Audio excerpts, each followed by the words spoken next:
Good morning, everyone. Hope your Monday's off to a good start. So, I really just have three simple words for you this morning. I'll expand on a little bit. Those three simple words for you to think on today and ideally this week. How much more? How much more? See, there are so many people I've talked to recently, and I even just got out of a conversation with an individual who is just in a period of discontent and frustration and anxiety in a lot of ways. And just so there's a lot of things that they're struggling through. And so I just wanted to share a verse from Matthew 7 this morning and talk a little bit about peace. And the verse says, and just to give you some context, this is Jesus sharing and talking about parents, and he says, when your child asks for one thing, if he asks for food, do you give him a rock?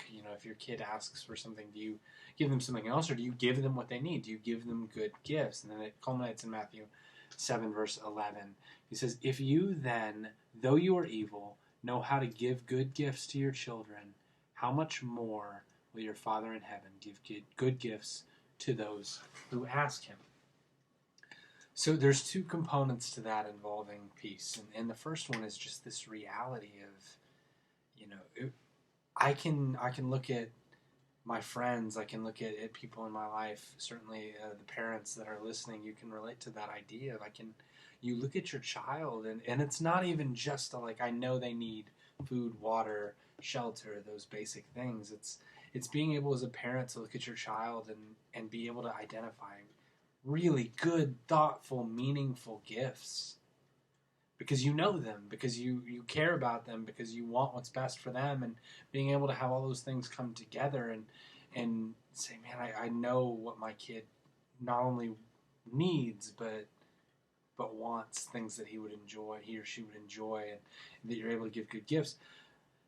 And then the other element is for those who ask him, and that's where this comes together for God is, when we're in these periods and we have discontent, we have frustration, we have a lack of peace in our lives, there's really only two questions to ask. Are you able to go to God and take that to him and come and be okay with saying, God, this is difficult, this hurts, this is frustrating, this is whatever. But then to be able to, once you've asked, to be able to handle his answer, to be able to say, God, okay, if that's whatever you've got for me. For my friend, he shared a story of a couple of years ago, hearing a sermon and really resonating with this idea of somebody was talking through Joseph, and they said, Joseph gets put in the pit, he gets put in prison, and God says, rearrange the furniture in you. And then he resonated with that 2 years ago, and then now feeling like he's just further into this season, and then now feeling like God's calling him to wait a little bit longer, just a little bit longer. I'm coming for you, and the tension in that. But how much more? There's always this feeling of I wanna run away.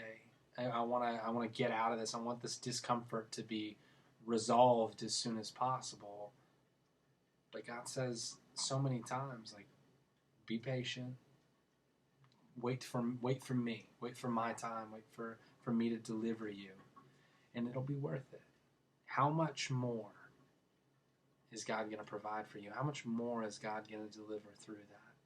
How much more are you going to be if you listen to God? So those are the three words I want you to think on this morning and this week. How much more does your Father in heaven, who knows you and loves you, how much more will he provide? I've got a prayer this morning from Dick Woodward.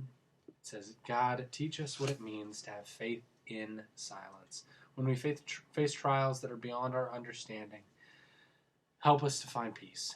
Help me be joyful in hope, patient in affliction, and faithful in prayer. You said all these things in accordance to your time. Remind us to wait patiently and find peace in your plan. Amen. Have a great week, and we'll see you later this week.